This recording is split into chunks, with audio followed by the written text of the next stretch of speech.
Hey, how you doing?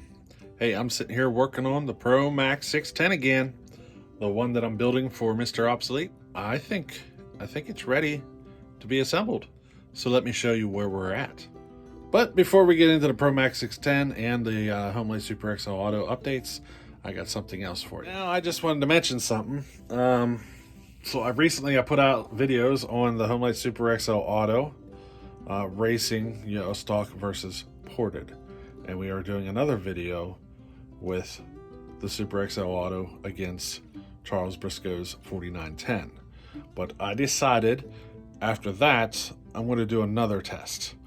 I'm going to set both saws up with chains the way I feel it should be done. So I actually have just received the new chain and sprocket for the 4910. So we're going to pull the original 7-tooth sprocket off the 4910 and bump it up to an 8-tooth. And we're also going to change the chain out from semi-chisel to full chisel. But the Homelite Super XL Auto, it's been running like a Super Duty safety chain. And as you see, I got a bunch of chain hanging here. This is a full chisel non-safety chain. I think I want to see about putting one of them on and doing the test again. But that's one of the tests I'm going to do here. I can even drop it down to a 16-inch bar. I got plenty of 16-inch chain hanging here. Both of these are. So both of these stacks here are for 16-inch bars. So, the 16-inch was a common size. I got plenty of chain here. So I'm going to figure out something that I can run a full chisel non-safety chain on that Super XL Auto and do the test again, just because I'm curious to see how much slower it's running with safety chain on it. I think I can get that saw to cut faster, or a decent amount faster, if I remove that chain. So we're gonna give that a test as well. In case you're wondering, I rarely have to buy chain, especially in the small sizes, because a lot of times when I buy a saw, it comes with a chain, and I just kind of running whatever gets shipped with those old saws. So as time goes on, sure, I'll end up having to replace the chain, but so for now I'm just going to run what I have, and then we'll go from there and figure it out. But I also need to do up some, I wouldn't say race chain, but I'm going to do my best at making some race chain. And it may not be as good as most people out there that can make it, but at least I can make it, do some tweaks to make it a little faster, you know what I mean?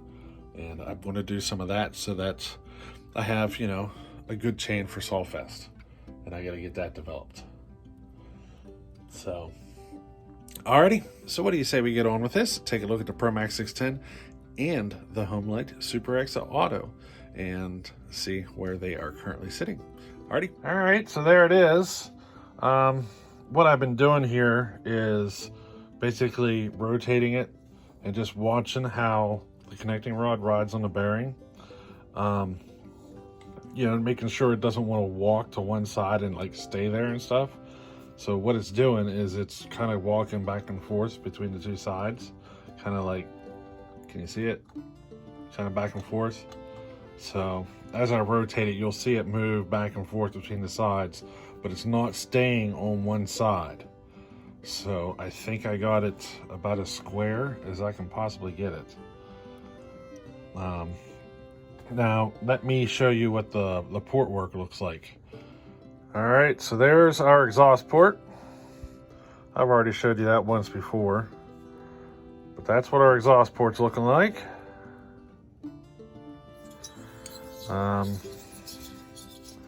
Over here's what the intakes look like, and then you can see I put a little bit of JB Weld on either side. I didn't get crazy with it. I put a little bit there, and I'll show you why. So you see this piece? This goes in there. And you see how it's got these little wings on it? It kind of narrows up the sides of the port. So I wasn't worried about stuffing it a whole lot. I just wanted to do a little bit. But if you look close, there used to be like a little, I don't know, finger thing sticking off of there. And I kind of took some sandpaper and took it off. So I did a little bit to that. and I'll show you what she looks like. Now this is what it looks like put together. Now you can see I kind of transitioned the top and bottom to, you know what I mean, to make it a little smoother. And the reason I put the JB Weld in there is to try to give those sides a little smoother of a transition. Let me give you a zoom here. All right, that looks better. So you can see how I kind of smoothed it out a little in there, just to give it a better transition. That's all the JB Weld work I did though, is to just help smooth out the transition.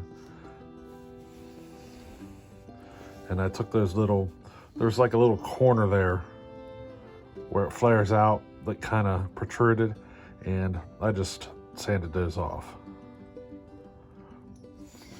Of course, I showed you the transfers before, nothing special. I dropped them to the bottom, and I left a nice big bridge in there. So, you know, I did adjust the squish. I got her down to 25 thousandths. So, you know what I mean. I did blow through the transfer on this side, so you can see I got a little JB Weld there because of that. Now, I did do a little bit of piston work. Smoothed out some of those edges. Not a whole lot. So on the skirt there, there used to be a lip, and I took that off. Now, as far as timing is concerned, oh, I forgot to tell you, that is the piston. I got the piston swapped. But as far as timing is concerned, on the exhaust, I didn't really measure the roof off of the roof. Basically, what I was looking at is the blowdown. So my concern was to try to get as much volume in the blowdown range as I could without raising the roof. So I'm basically trying to get more torque out of this than factory. So I did raise the roof a little bit. I mean, it just kind of comes with the territory, but my main concern was just trying to get this volume here about in this position as much as possible. So that's why you see the exhaust shape the way it is. Now, as far as the intake, I kind of listened to J&S Chainsaw bit.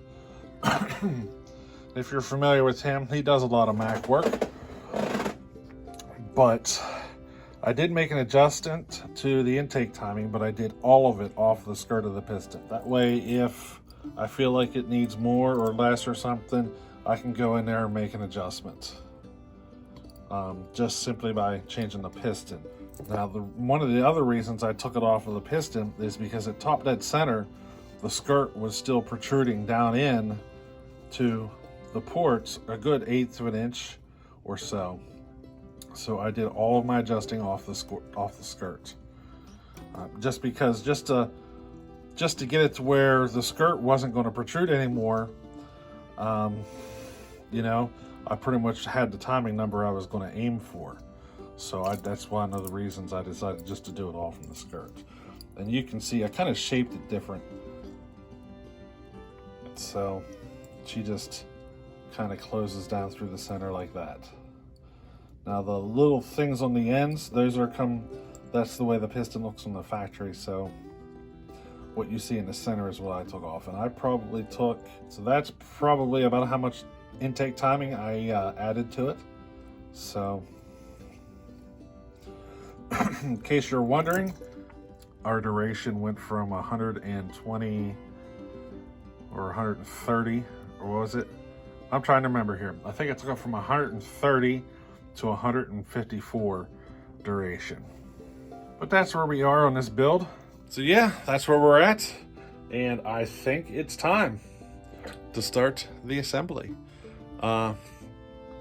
We've been looking for this day for a long time. It took me a very long time to get that squish adjusted. Now, I am concerned about the bearing. I think if we have a failure, it's probably going to happen at the bearing first, but you know, time will tell. I did take the squish down to 25 thousandths. Maybe I should have stopped at 30. You never know. So we'll see what happens. Hopefully I didn't put too much torque into it. that it just chews up the bearing, you know what I mean? So we'll see what happens. The rest of this process isn't going to take as long as what it took me to get to this point. So, you know, it should go a lot faster now. Now, I do still have to do some customizing though. You know, I got to get parts to match up because of the squish adjustment. It's going to change where some of the parts bolt on, you know, so I might have to do some tweaks there. And I'm going to do something different with the muffler. I don't know if we've ever seen it done like that, but I do got a plan for the muffler, and it's going to have to be built from scratch. So I got a bit of work to do there, and I got another trick or two up my sleeve that I'm going to do, and I'm going to save that for the end for you. So we're getting there, right? Now that piston is... The piston I installed is from Little Red Barn, and I got some information for you. So these pistons get pressed into place, and I discovered an issue. Whenever I went to press in the new wrist pin, I was able to press it in just with my finger, all the way, seated all the way.